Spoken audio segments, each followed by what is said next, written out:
महाराज जी, आपके कुछ शिष्य परिकर हैं जो ई रिक्शा चलाते हैं महाराज जी, अपना घर 5-6 जने इनका हाँ, हम इनको अंदर से बहुत भाव से प्रणाम करते हैं कि बेचारे 10-10 रुपया कमा कर वृंदावन वास करते हैं और श्री श्री ठाकुर जी के धाम में वास करके भजन करते हैं। एक प्रश्न था कि कह रहे थे कि शरीर पोषण के लिए, अर्थ आदि के लिए बाहर जाना पड़ता है, बट जो राधा के लिए कुछ की नियमावली है उस पे मतलब कभी आना होता है, कभी नहीं आना होता, तो बहुत कष्ट रहता है मानसिक में कि द्वंद्व में रहते हैं। हाँ। नहीं नहीं, आप अपने जैसे प्रातःकालीन सत्संग है श्री जी की मंगला आरती तक, इस समय तक तो आप रुको ही, इसके बाद चले जाओ और खूब रात्रि 8 बजे तक अपनी ये सेवाएं करो।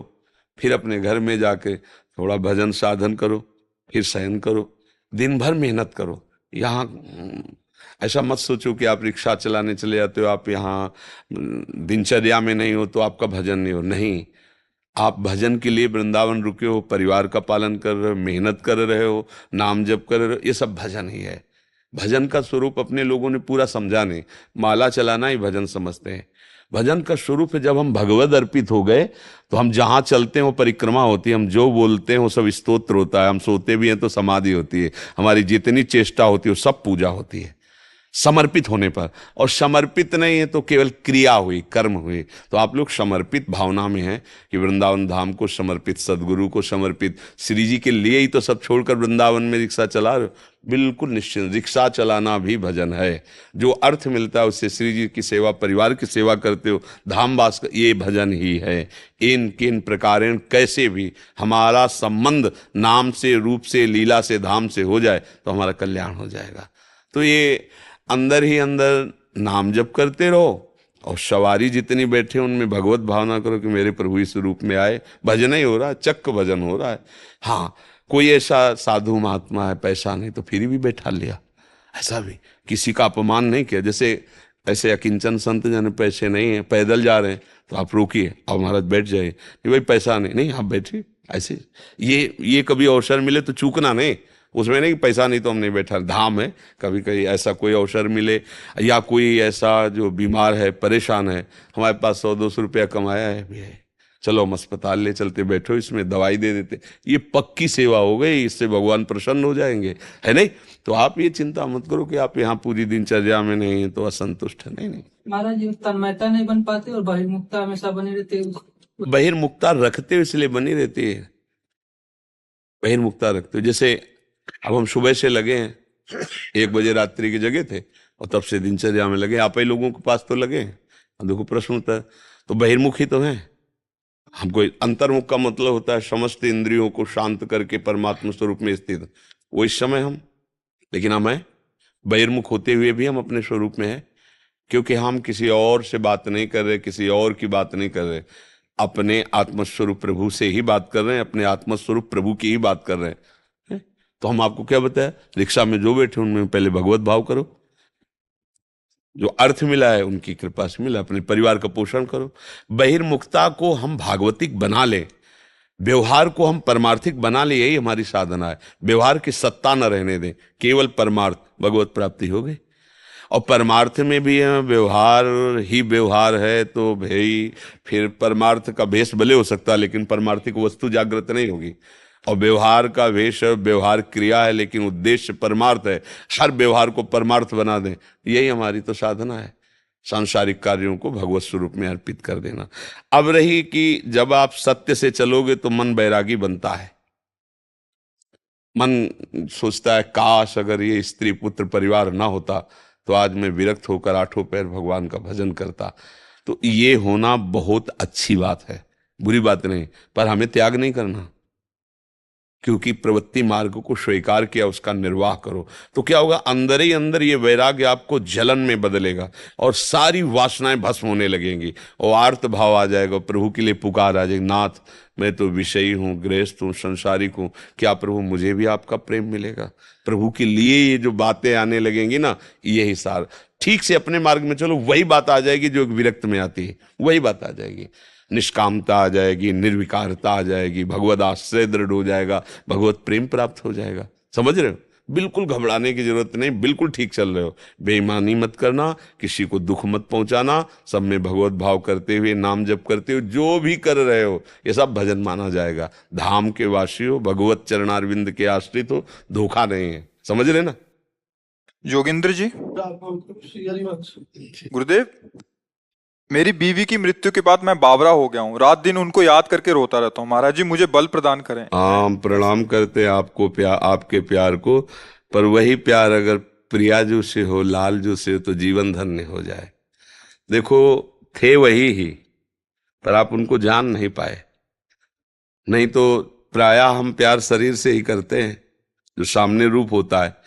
पर जो शरीर के अंदर बैठा तत्व है, जो अंतर ध्यान हो गया, तो हम स्वयं सबको मिलजुल करके लेकर उस शरीर को नष्ट कर देते हैं, जला देते हैं।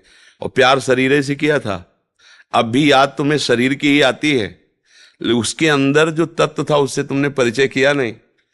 सोचो, जो अंदर प्रभु बैठे हुए थे उनकी जानकारी तुम्हारी है नहीं। तुम्हारी जानकारी ढांचे की है। ढांचा को पत्नी माना, अब वो ढांचा टिकाऊ है नहीं, ये नाशवान है, समय के लिए आया है। 20 वर्ष, 50 वर्ष, 80 वर्ष, 100 वर्ष, इसका एक नियत समय है। इसके बाद हट जाएगा। वो पैदा कहीं ढांचा अलग हुआ था, संयोग आपका कुछ वर्षों का था, आपने मान लिया। जो अंदर तत्व था उसे जाना नहीं। अब वो तत्व जब अंतर ध्यान हुआ तो उसी शरीर को जिसको प्यार करते थे फूंक दिया। अब उसी शरीर का चिंतन करके तो मुझे लगता है कि थोड़ा सुधार करो। अब वो अंदर जिसके लिए तुम तड़प रहे वो प्रभु ही था, उसे तुम जान नहीं पाए, वो भगवान ही थे। नहीं, जो बहुत प्यार करता है शरीर से, जब उसके अंदर से भगवान चले जाएं तो वो कहेगा अब वो नहीं रहे। तो तुमने प्यार किससे किया था जानते हो तुम? जो वो नहीं रहा उसको तुम जानते थे?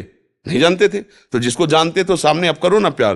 बोले नहीं, अब वो नहीं रहा, इसलिए इसको हटा दो। मतलब तुम अनजाने में भी भगवान से प्यार कर रहे थे। सबके अंदर बिजली जो है ना, वो भगवान ही है। ये जो चैतन्यता है ना, हंसना, खेलना, बोलना, प्यार, दुलार, ये भगवान है अंदर, उन्हीं का पावर है। और वो अंतर ध्यान हो गए तो कितना भी सुंदर प्यारा शरीर हो, आग लगा दी जाती है, गाड़ दिया जाता है या फेंक दिया जाता है, कोई महत्व तो नहीं रखा जाता। समझो, तुम जिसके लिए रो रहे हो वो शरीर था, परमात्मा के लिए नहीं रो रहे हो, क्योंकि उसके लिए रोते तो प्रश्न खत्म हो जाता, निहाल हो जाते। ऐसा प्यार प्रभु से हो जाए तो अभी जीवन कृतार्थ हो जाए, महात्मा बन जाओ। तो मुझे लगता है थोड़ी दिशा गलत है, उसको सही कर लो तो आनंदित हो जाओगे। क्यों भाई? आप सोचो, तुम्हारी अगर होती तो तुम्हारे पास से क्यों जाती? तुम इतना प्यार कर रहे हो, क्यों जाती? तो इसका मतलब वो शरीर नहीं थी, वो परमात्मा था, और वो अभी भी है। अगर तुम रो करके उसको पुकारो कि मुझे परमात्मा रूप से नहीं, मेरी पत्नी रूप से, तो वो पत्नी रूप धारण करके दिखाई दे देगा। वो आपको भाव में दिखाई देगा, मेरी पत्नी मेरे से बात कर रही, मेरे से मिल रही, क्योंकि बिजली वही है ना। उनको रूप रखने में कितना मिनट लगता है, वो तत्काल रूप रख लेते हैं। तो फिर भी वो रूप टिकाऊ नहीं है। जो रूप भगवान का है उनसे देखो, इतने से प्यार में तुम लट्टू हो गए, और प्यार समुद्र भगवान है। जब उसका प्यार आएगा तो तुम डूब जाओगे, तुम रह ही नहीं जाओगे, अस्तित्व ही नहीं रहेगा। मुझे लगता है अगर सुधार किया जाए तो हमारा प्यार करना सार्थक हो जाए। मेरा प्रभु ही सबके अंदर है, वही प्यारा है, उसी से हम प्यार करते हैं।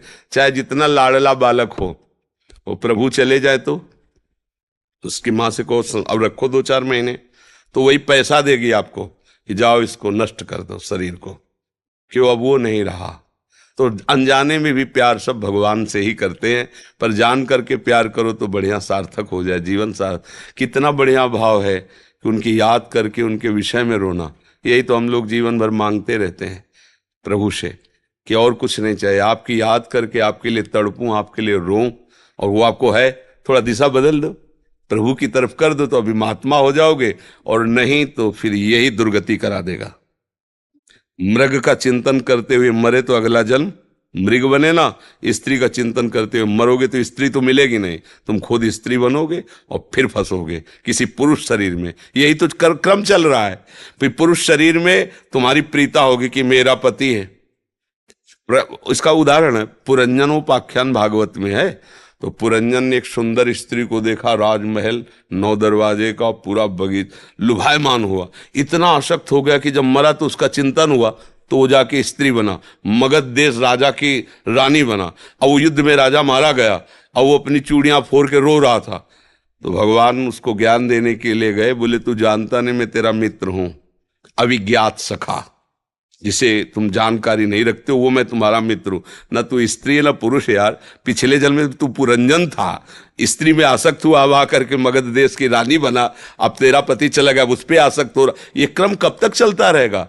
सावधान, तू न स्त्री न पुरुष है, मेरा अंश है, मेरा भजन। उसी समय उनको वैराग्य हुआ। तो ये सावधानी कर लो तो जीवन सार्थक हो जाएगा, नहीं तो फिर। एक हमने और दर्शन किए थे, एक वयोवृद्ध थे, तो एक जैसे भगवान की पूजा की जाती है, फोटो रखते हैं ना, छवि रखते हैं, ऐसे वो अपनी पत्नी की छवि रोज छाती से लगा के रोते थे। उस समय हम ब्रह्मचर्य आश्रम में थे। वो उन्होंने कहा मुझे कोई भगवान पर श्रद्धा नहीं, कोई, हमारी पत्नी छीन ली भगवान ने, और पत्नी की छवि रखते ऐसे। तो हमें अच्छा लगा, इस बात का अच्छा लगा कि यार इतनी आसक्ति, अगर इतनी आसक्ति भगवान में हो जाए तो जीवन कृतार्थ हो जाए। हम उससे उदाहरण लिया कि हमको इतनी ही आसक्ति भगवान पे करनी जैसे पत्नी में की है, कि उनकी बात आते ही हृदय आह भर जाए, मेरे प्रीतम, मेरे प्यारे, मेरे जीवन धन। तो ये मन है, देखो फंस गया ना। एक धनुर्दास जी नाम के महान संत हुए हैं, वो अपनी पत्नी में इतने आसक्त थे कि एक क्षण के लिए भी उससे अलग नहीं होते थे। तो जैसे बाजार में सामान लाने जाना हो तो अकेले जा नहीं सकते थे, क्योंकि वो अलग नहीं हो सकते थे। पत्नी जाती थी बाजार में सामान लाने, और वो धूप ना लगे इसलिए छाता लगा कैसे बैक चलते थे। वो ऐसे चल रही तो वो बैक पीछे। और आचार्य चरण के जो शिष्यजन थे, वो किसी सेवा के हेतु गए थे, उन्होंने दृश्य देखा कि सब लोग मजाक उड़ा रहे थे। ऐसे व्यक्ति का मजाक होता है ना, लेकिन उसको कोई परवाह नहीं थी, अपनी पत्नी में एकटक लगाए हुए दृष्टि, छाता लगाए हुए ऐसे चल रहा। उन्होंने जाके बताया कि एक हमने ऐसे स्त्री आसक्त पुरुष को देखा ऐसे। तो वाह, ऐसा प्रेमी, मैं दर्शन करूंगा ऐसे प्रेमी के। क्योंकि सब जगह से समिट कर एक जगह आ गया ना, अब एक जगह से मोड़ने में क्या देर लगेगी। नजदीक गए तो वैसी सीन देखी, तो उनका भाई तुम ऐसे चल रहे हो, सब लोग मजाक करे। तो बोले प्रभु मैं आसक्त हूं अपनी पत्नी को, एक क्षण भी मैं। तो उनका पत्नी से क्यों आसक्त हूं? उनका ऐसा रूप है इसका। बोले इससे बढ़कर रूप बोले हो ही नहीं सकता। तो ऐसे चपल है, आओ परम पवित्र आचार्य जी ही ऐसे प्यार की चपत है। तो सामने देखा ललित त्रिभंगी भगवान, अरे छूट गया छाता छूट गया छाता, छूट गई पतली, बावरे हो गए। अरे कृष्ण का रूप। अब वो तो बस महान संत हुए, धनुर्दास जी उनका नाम हुआ। तो देखो कहीं ना कहीं हमें सुधरना चाहिए। भगवान की कृपा है आप पर, जो आप सत्संग में आए, आप संत समागम। हमें लगता है कि अब थोड़ा नाम जप करके रो नहीं, राधा राधा राधा लाडली, मैं जान नहीं पाया, आप ही सब, ये मेरा भ्रम हटा दो, कृपा कर दो, अब मेरा जीवन सुधार दो। मुझे ऐसा प्यार चाहिए जो मेरे से कभी बिछुड़े ना। वो प्रभु हैं, कभी नहीं बिछुड़ेंगे, कभी नहीं। और यहाँ का सब प्यार बिछुड़ने वाला है, नहीं बिछुड़ने वाला। मान लो आपने गुरु माना, अब ये शरीर कितने दिन रहेगा? एक दिन नष्ट होगा। आपका शरीर कितने दिन रहेगा? एक दिन नष्ट होगा। लेकिन गुरु में यदि भगवान की बुद्धि की कि मेरे भगवान है, तो सदैव रहेंगे। शरीर भले चला जाए, आपके भाव में गुरुदेव बैठे रहेंगे। तो मुझे चाहिए कि हमारा जीवन भगवान से जुड़ जाए, सोई विश्राम मिलने वाला है। यहाँ सब धोखे का खेल है, कब कौन कहाँ बिछुड़ जाए कुछ पता नहीं है, कब कौन हमको छोड़कर चला जाए कुछ पता नहीं। एक है जो कभी नहीं छोड़ता है, वो भगवान है। भगवान के बिना कोई हमारा नहीं। यही सत्संग में, यही शास्त्रों में, यही संतों ने अनुभव किया है और उसी का वर्णन करते हैं।